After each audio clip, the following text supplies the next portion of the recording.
All right, episode 54 of the Church Digital Podcast. Man, has it been a week or what? It feels like just a week or so ago, I was at the Exponential Conference in Orlando, hanging out with a bunch of church planner people, trying to figure out multiplication. And then this coronavirus thing came, and it has been absolutely bonkers since then. By the way, it has been really an enjoyable, I hesitate, I don't even know what word to say. It has been an enjoyable experience working with Stadia Church Planting in this process as we're helping churches figure out how to do church online. You know, it's funny, we've been talking about digital churches and digital church and the biblical ecclesiology of all this, kind of creating this new model because we've got physical churches and we've got digital churches. And then somewhere along the way, thank you, coronavirus, every church has become a digital-only expression of worship because there is no longer any physical option unless we're talking about the house churches, which I think are the only physical option that's available to meet at this point today. You, family who's listening, you are a church. Is that not awesome or what? Well, I tell you what, this has been a really interesting ride. There's been a lot of traffic and attention that's been brought to this through Stadia. We've done tons of webinars. I've been asked to speak on more podcasts, I think, within the past week than my entire life combined. And somewhere along the way, it's been awesome to help churches understand, yeah, it's important to broadcast our services, but there's also this important part of what's next. What does discipleship look like? What does small groups look like? What does biblical community look like? What does being on mission look like for the church? And that's really the question of episode 54 here with the podcast. Because great, we figured out how to do church services. That's awesome. Good for you. It's a necessary step in order to do church today. But don't stop there. If this is a 2 to 3 week thing, then maybe, just maybe, it's okay to just do services. But the reach that we are getting right now online is astronomical. Let me just share some stats. Within the Church Digital, my website, talking about how to do church online, I've seen a 1,000% increase in traffic week to week during this coronavirus season. So many of you are asking the questions, and that's good. But it's not just church people, it's not just church leaders, it's not just pastors who are asking this question.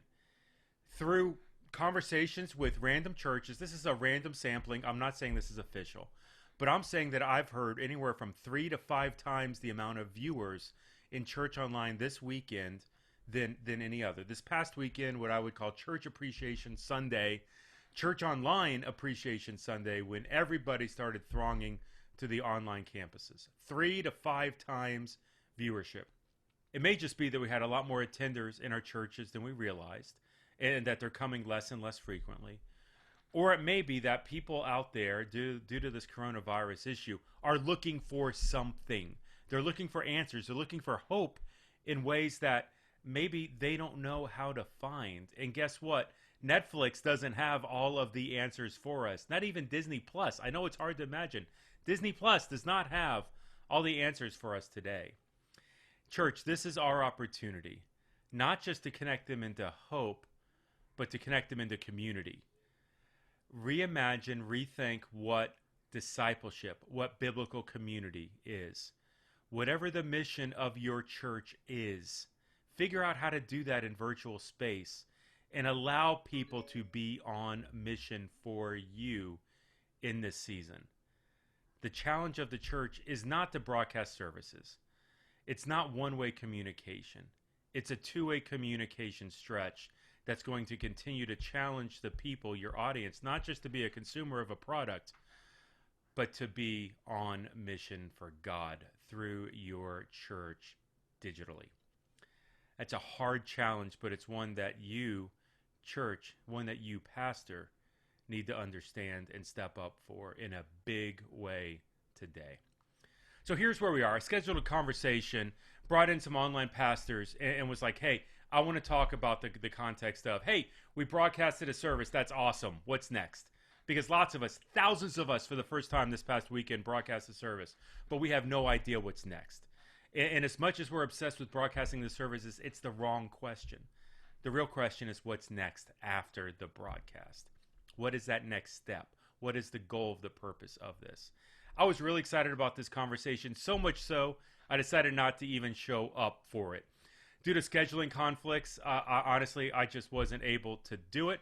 And rather than delaying the conversation, I said, you know what? You guys have the conversation without me. There's probably some leadership lessons in there. Don't become the lid of your organization, empower others to do. So, and I don't have that conversation now, but it is a good conversation. I brought in Ray Diarmas, co-host, who's now the official host of the Church Digital podcast for this episode. He's going to be leading the conversation. I brought in two friends of mine, two guys that have been doing online ministry for a while now, different sized churches. I brought in Andy Mage from Bay Hope Church, as well as Mark Brandt from Lutheran Church of Hope. What's interesting here, got different denominations, different sized churches, but all of them have a very clear vision on what is next and how that process works of, hey, great, we're broadcasting services, good for us. What's the next step? It's a great conversation. I'm glad you're here. Looking forward to what's next for all of you. Here you go. So many folks are now having church online due to the advent of COVID-19, otherwise known as the coronavirus. A lot of folks started streaming, maybe even for the first time this week. I know I talked to a lot of friends that, man, their church streamed for the first time this week. It felt a little dangerous, felt a little weird, but man, they went out there, they did it. And now the big question is, how do they move from content to community? So they streamed a lot of content, they put their message out there, but now how can they help take all those folks who watched, all those views, all the different streams that happen, and how can they start moving forward and building community around that? That's a big, and an awesome new frontier for us too. I mean, it's so neat to know that people can connect this way, especially in this time. I mean, nobody wanted, obviously, for church online to become so prominent. But it's great that now it's just so much easier and accessible for churches, even ones that have never done this before. I think people wanted it to be, maybe guys like Jeff Reed and you and everybody else on this pod. But I think it's interesting too. The last, and we're recording this on a Monday after kind of the world blew up, at least the United States world kind of blew up, and watching the sprint that happened towards the end of last week.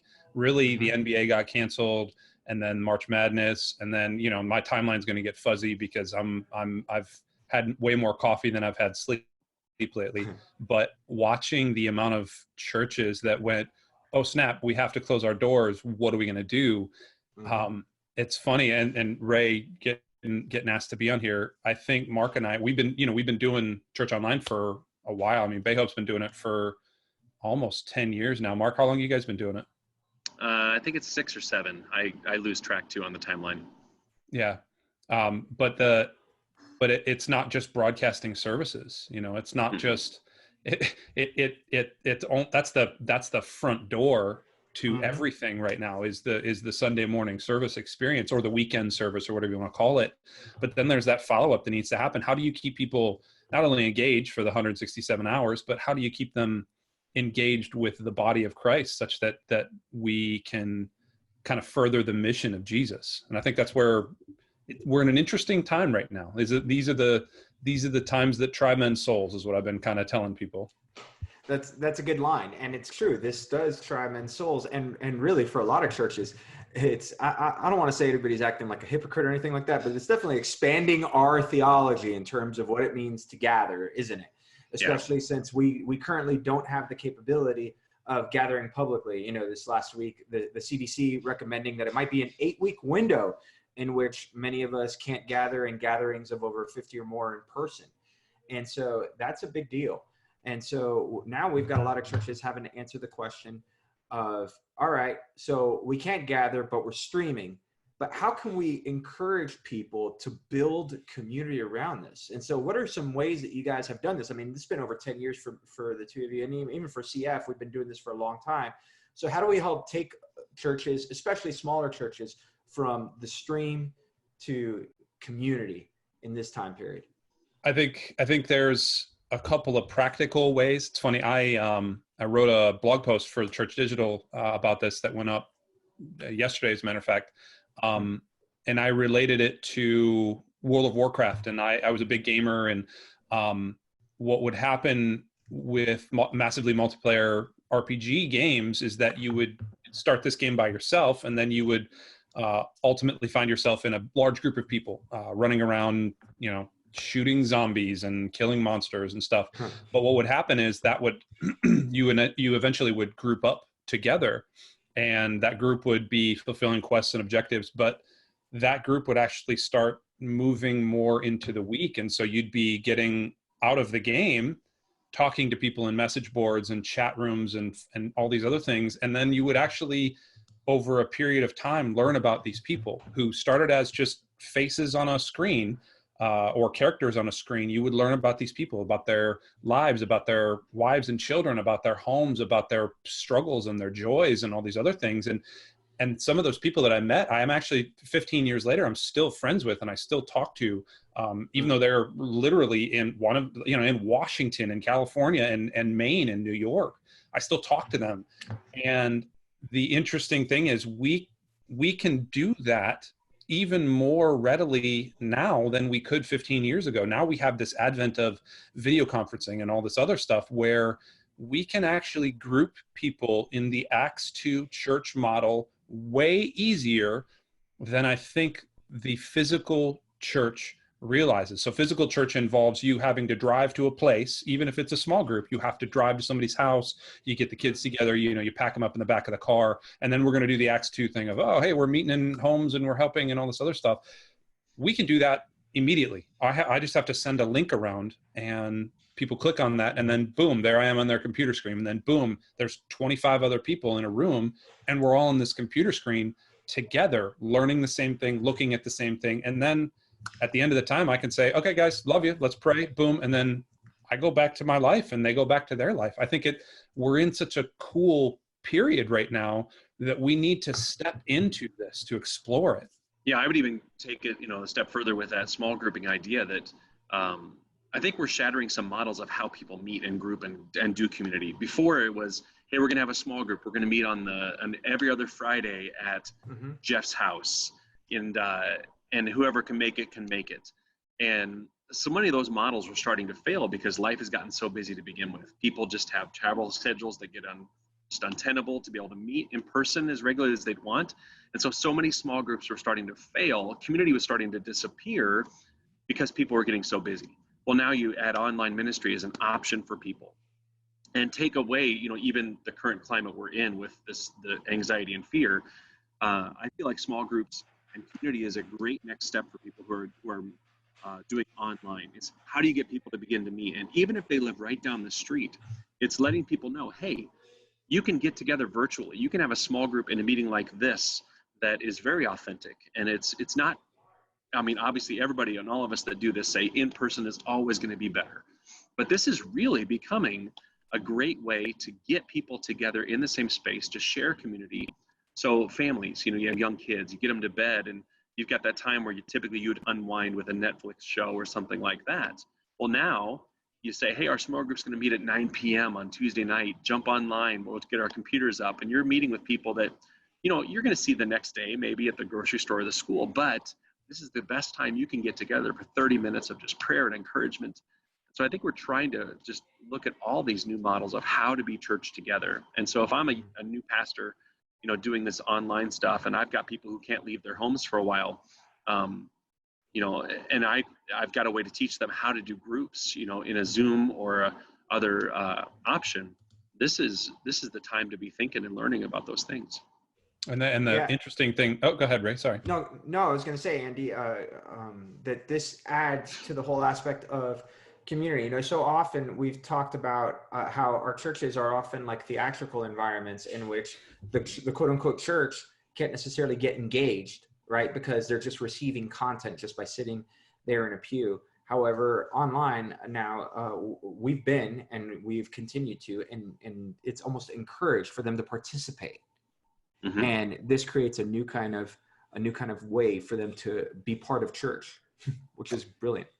It's funny. So this last weekend, I saw as the transition started happening very rapidly from, hey, we're not meeting physically, to, okay, now we've got this streaming thing, I saw a number of people, friends of mine on Facebook and people I follow on Instagram and stuff, that were having the same debates that I think our churches, both Mark and I's churches, would have had 5 or 6 years ago of, there's no way you can do this. You need to actually see somebody, and you need to, physically, it's the body language and all this other stuff.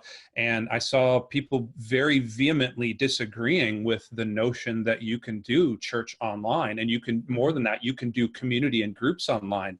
And yet I think and maybe that's just an older generation. And so I don't want to throw the baby out with the bathwater there, but for me, I'm 36. I'm as much of a digital native as you're going to find in pastoral leadership, outside of, some of the younger guys. But I automatically, like, I can see somebody on a screen and I go, okay, they're talking to me, so that's a real person. There's almost a suspension of disbelief that happens that we can really lean into as we create community. Yeah, and the hard thing is, a lot of paradigms had to be broken this past weekend, right? For a lot of folks. And that right there, it's so difficult. And I understand it's really difficult when someone, to use the phrase, someone moves your cheese like this, right?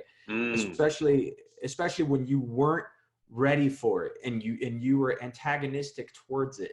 And you were saying, but this isn't possible. And listen, this isn't about being right or wrong. It's understanding the difficulty of having to be pushed through this paradigm shift, as opposed to let me absorb it, let me think through it, let me welcome it into my life. And really, my biggest concern is, and let me ask you how folks in your environments are engaging with this, how the elderly are engaging with this, because this is primarily it's going to be their primary way of engaging with church for probably the next month, right? Yeah, and that's going to be, I think, a struggle. I've already seen it where in my role, I've been called by some of our shut-in folks to come in and help them get connected. And even just showing them how to hook an HDMI cable to their computer, to their smart TV, to help have a better and more stable streaming experience, sometimes is going a step too far. Like, whoa, what are you talking about? And so I think we're going to have to go slow with this. We decided for the first time as a church to record our traditional service. We had not ever done that before. We still have a traditional Lutheran liturgical service with hymns and such. And so we did that yesterday. We put that out online last night for our folks that consider that their church home. I'm still waiting to hear how that's going for them. So I'm excited to kind of get some feedback and see, because I think that's something it's so funny. This is fast forwarding everything. We had talked about producing a video file of that service for a while, because we have a lot of folks that just because of other underlying concerns couldn't make it to begin with. Well, now put us in this scenario, and I mean, we were scrambling yesterday to get a camera in there, and we actually talked about bringing in hymn singers to sing in the room, just to give it more of an authentic feel. So but the elderly folks, it's teaching them a new trick, but also keeping it so simple that they don't have to. I mean, some of these things are so user-friendly anymore, but it's just that getting over this idea that it's new or different, and then recognizing how beautiful it can be. Well, and the thing about being a pastor is that you need to lead your flock and not just expect them to keep up with you. And so there's the younger sort of digital native part of me wants to go to some of the people that I've had to talk to in the 9 months I've been doing this. Well, duh, you just click a link. How can you not get that? Then the pastoral side of you says, oh, I need to love you even that. Lead with grace. Yeah, that's good. I always like to think of it as if I'm talking to my own family members, my own grandparents, when we have to walk folks through that. I'm sure, like many of you, especially when you're involved in what it is that we're doing, you're IT for the family. Like, that's how it works. Mom and dad or grandma and grandpa need help plugging in that new DVD player, or, hey, we just got him an Apple TV. Awesome. So call Ray up and I'm coming over. And in the same way with church, it's kind of working the same thing. We had to flag our campus pastors early on before the weekend to be willing to do the same thing for folks in our congregation, just flagging that, hey, it would be really unfair for us to have church, to enjoy church online, to all of us get to have this great experience, and then for them to feel very, very left out simply because they didn't know how to turn it on or how to switch, which source their television was on, or even, hey, where do I go on the website? Like, how do I make this easier? And that's a very difficult thing. But now then, as we talk about community, what are some tools that you guys leverage currently for online community? Like, what are some different ways that you do that? The biggest ones right now are, for us in particular, are Facebook and Zoom. And those are obviously universal box standards. Facebook just for the chat aspect of it more than anything, and the quick video, quick announcements, kind of quick connection thing. And then Zoom for our online groups. That's just been the easiest way to kind of get 15 to 20 to however many people you want in a room. And if you need to do video curriculum, you can share the video, share the image, whatever. But most people, as long as you walk them through it for about 5 minutes, they'll understand Zoom. We're doing the same thing. I mean, Zoom is, it's the easiest platform, I think, for anybody to jump on. You don't have to download the app, but it's helpful if you do. I mean, it's really easy. You just click a link, and we joke about that before. Click a link, but yeah, it truly can be that simple. But we're trying to do some unique content on YouTube now as well. We started a video podcast with our senior pastor called Pastor Mike Drop. His name is Pastor Mike, so that's very clever, dad jokish. But we're utilizing that as a way to communicate information to folks. So, for example, we're really lucky. One of our associate pastors is also a medical doctor by trade. She was an OBGYN, still is. And so she actually came on. She co-taught yesterday with our senior pastor because she can offer the medical side of this whole issue we're facing. And so she actually did a podcast this past week with him. And that's been one of our most viewed podcasts we've ever had because she just brought that level of expertise. So many people have commented back. That was so helpful to have her on there. And so we're going to, before we had thought about we recorded like 10 early, within a week. And we were going to put those out, one every day. And then we're going to do one a week of those video podcasts.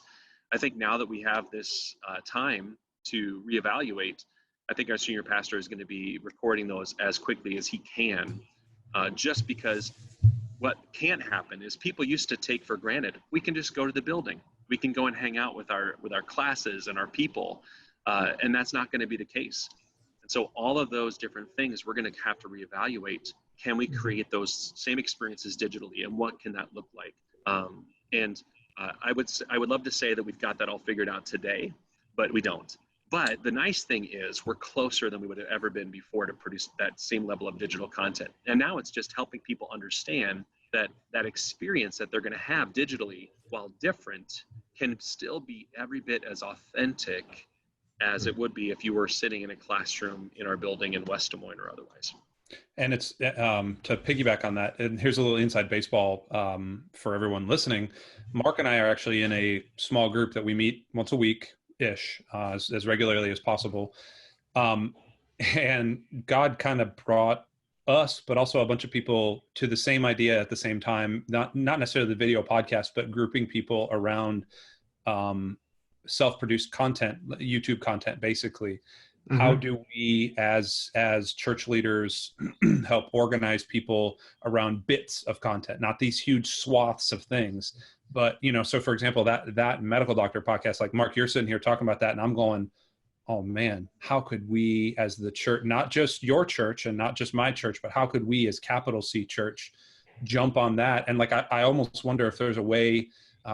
One of the screens I have open right now behind you guys is a Google sheet that we're sharing between all our pastoral staff and shooting schedules and stuff for the next weeks, just to get content out there. I would love to have that, not just with our church, but with all churches, so that we can start to open up these groups, inter-church, interdenominational groups. And that's very crunchy, pie in the sky, hippie way of looking at things. But we're in this era, like, let's try it. Let's group people together and see what works. Yeah, not at all. I don't think it's very hippie-ish or thinking that way too. I mean, what I found is the online community in terms of churches and church online, has actually been more interdenominational in terms of helping each other out than anything else that I've been a part of, which is a beautiful thing in terms of sharing information. And it's funny because our people need to hear this kind of content. Mark, I want to applaud you in your church in terms of what you've done, because even as I was talking, you know, for the first time, we offered a kids experience online this week. And one of the things that we discussed with our kids ministry is how we're going to capitalize on that. And a topic that we came up on is helping parents disciple their kids and navigate social distancing and what that's going to look like. But then not just creating the content, but making sure that there's conversation around the content as well. This is a total aside from the podcast. Can you share that? I would love to take a look at that. Yeah, we've not created it yet, but we'll totally share that with you guys and send it over. And Mark, you know, we'll include this in the show notes as far as what you guys did this last Sunday, because I think it'd be great. And I think a lot of churches could learn from that, because, you know, this is a great opportunity for us to continue and to engage in the conversation. Like, culture at large is having this conversation, and the church, there's a place for us here. And it's not in terms of fear and fear mongering, and it's not in terms of just pushing faith, but there's a way to bring everybody together and to say, hey, listen, so as believers, here's our response, and here's how we're going to guide our families through these things. And we can generate these conversations and start them. Just real quick, because we actually had similar conversations this week in terms of what tools, because we'd already been using Zoom, but because onboarding people can be so difficult, we're even encouraging people to go back to old school phone conferencing. Like, hey, call up a member of your small group and add a call on your iPhone, and add a call and add a call and keep adding a call. You know, if it's like the easiest way for you to do this, if you don't want to download an XS app, if you don't want to go about those things, then just go old school, you know, old school prayer chain, and just add a call right there, and let's all gather around the iPhones and let's have small group. You know, yeah, we can't see each other, but at least we know that we're here and we're together and we can have conversation. There's so many different ways to do that. And so for even churches that are thinking to themselves, man, I don't want to go out, I don't think we can afford Zoom right now, things are all crazy, we're not even sure about giving right now, but we just need some free tools. Guys, there's stuff that exists out there for you to come around and to be in creative community, whether it's just a phone call, whether it's Google Hangouts, something that we've done before here. But leverage whatever tools that there are, because there's all sorts of ways. Go ahead, Andy. You had another idea? Two other ones. Actually, you're talking about the phone thing. Two other real cheap and free ones. Anybody listening to this needs them. Skype, obviously, great, is installable on any platform. Allows you to put a bunch of people in a room together. The audio quality is not the best, but it works. The other one is Slack, and I've been experimenting with Slack for.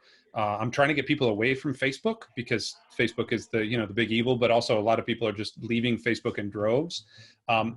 Slack actually has video conferencing built into the free client, up to 15 people that you can group together, and then you have a chat transcript of everything that happened later.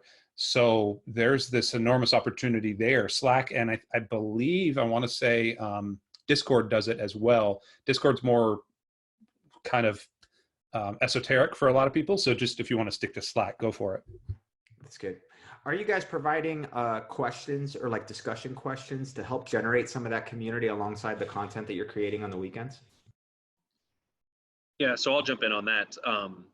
We have been producing a document essentially that was shareable on our website for our small groups. It was a sermon discussion guide where our small groups pastor would edit down the sermon to, take out some of the stuff that we can shorten it down to about 20 minutes so it's a little bit more digestible. We're talking about now coupling that with a video component as well, so that small groups that maybe can't meet in person can do this on their own and then get together virtually to discuss. So we can at least keep that continuity of meeting going, because as people do right now, they're kind of hunkering down. And, I would say too, obviously this is very contextual based on what we're facing right now, but a lot of folks are really concerned over this social distancing and folks that already feel isolated in general.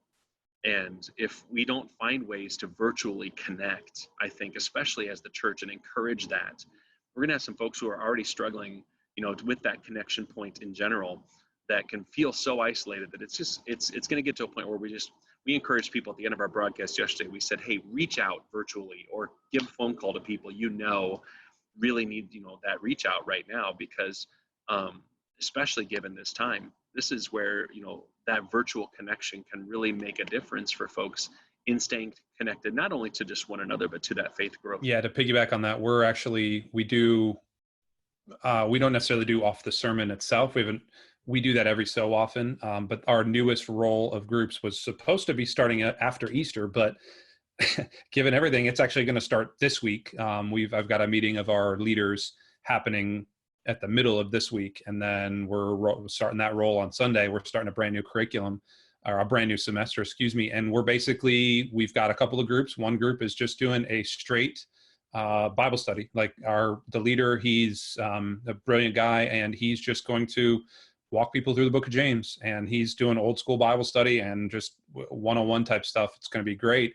We've got another group that is going to be doing kind of some more right now media kind of guided content. So just from other places that we can kind of zoom in. I always use the Crazy Love example. It's not going to be Crazy Love, but something a little bit more introductory there to see if the group dynamic works, and then give it 6 weeks. If it doesn't work, spin off into another group. We actually had a guy that he started our whole online ministry and kind of helped here and then backed away and has been a volunteer ever since. He had a really brilliant idea a couple of weeks ago that we're going to enact immediately, actually. And that is the group that is less about a study and a curriculum and that is more about relationship and relational.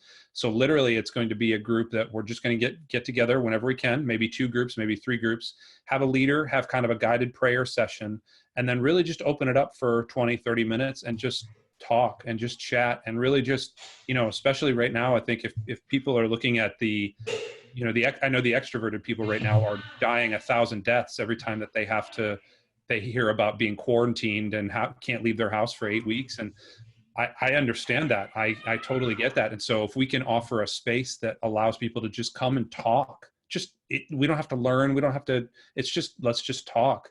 I think that's a very plausible idea. And I think one that's going to gain a ton of traction. Yeah, it's funny because a few weeks ago, we talked to Ed Stetzer, and we were kind of discussing the need for a third space in terms of church environments. Like we talked about, hey, so it's great that we've got services and it's great that we have small groups, but we discussed the need for a third environment. And I think this whole thing that's going on can actually fast forward digital becoming that third environment, that third space. Because, I lamented kind of the loss of Sunday school. I don't know if either of you guys grew up with Sunday school, but I did. And, in Sunday school, there was a lot of good education in terms of spiritual disciplines. There was a little bit of a higher accountability. There was a lot more that went on that when churches in general, when we made the hard swing to, hey, move away from Sunday school and move directly towards small groups only, we now have an undereducated Christian-wise, generation coming up behind us in terms of just some of the basic stuff of the Bible. And now we're opening up opportunities digitally for a lot of this to occur, where it's like even churches that move towards simple church like ours did, online environments over the next couple of weeks are going to be our way of like engaging people midweek where we didn't even have a midweek service before. But now we see just the need to stay plugged in with people because we don't have the capability of meeting with them face to face. Well, and I kind of liken it to this. You talk about people getting comfortable with the environment. Short story, when I was a kid growing up, I was a huge Cubs fan. Absolutely lived and died by the Cubs. My grandfather started it. It was a terrible affliction for so many years because of how bad they were. But I'll never forget, watching Wrigley Field on TV was so amazing. Just to see the ivy and just to see the players and on the field. And I thought, man, what would it look like to be there in person? And so I went finally when I was 22 to my first game, and just walking in the field was like, man, it shattered all my expectations, on what I thought it would have been. So take that in reverse a bit.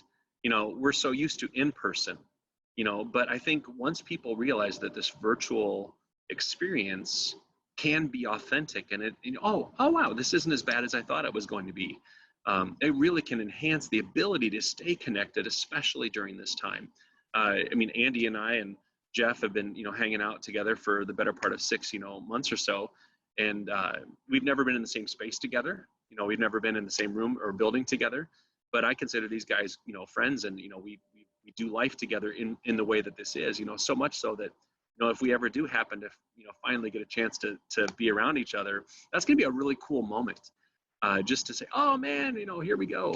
I think our people in our churches, especially a pastor who is exploring this for the first time, needs to understand, try this out. It really can be authentic. I think the fear before was, how can you be authentic via a screen? And I feel like that is, the more you experience it, the less that fear is prevalent. Yeah. Because you really can be church together. Yeah, it's funny because we've discussed how avatars sometimes can encourage people to be more willing to share, just because they feel, all right, because there's distance between us in terms of the screen and everything else, they feel more open, as if like, well, you can't hurt me or you can't do something about it. So I'm more open to be honest or to be me, which can create a lot of interesting things in terms of authentic community in church as we have this over the next couple of weeks. In times past, we have our church self, we have our social media self, but now with digital online, especially with these smaller environments, to encounter the content, right, encounter the message, but then having to honestly answer, okay, but how is this impacting my faith? Well, and take it even a step further.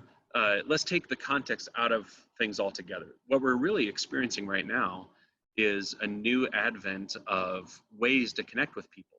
And there will be some folks that may connect with our churches for the very first time ever, because they realize, oh, I don't have to show up in person the first time. I can check them out online first. So there's a real opportunity here, especially for some of these smaller church gatherings, where folks are going to check them out for the first time virtually. Why? Because it's finally an option. And, don't underscore the fact that this could be an opportunity to reach people who have never been to church before. I mean, of course, there are your folks who are your regular folks who are like, yeah, so glad we can still be church together. But there's also people in that virtual space who are hanging out with you for the first time. And you could say, hey, we would love to meet you in person when we get the chance to do so. And here's where we are. Because it's easy for us to assume, and use insider language with folks in that space, to take that aside and say, no, we need to be as welcoming in this environment as we would be for anybody walking into our physical space, so that they not only can connect with somebody.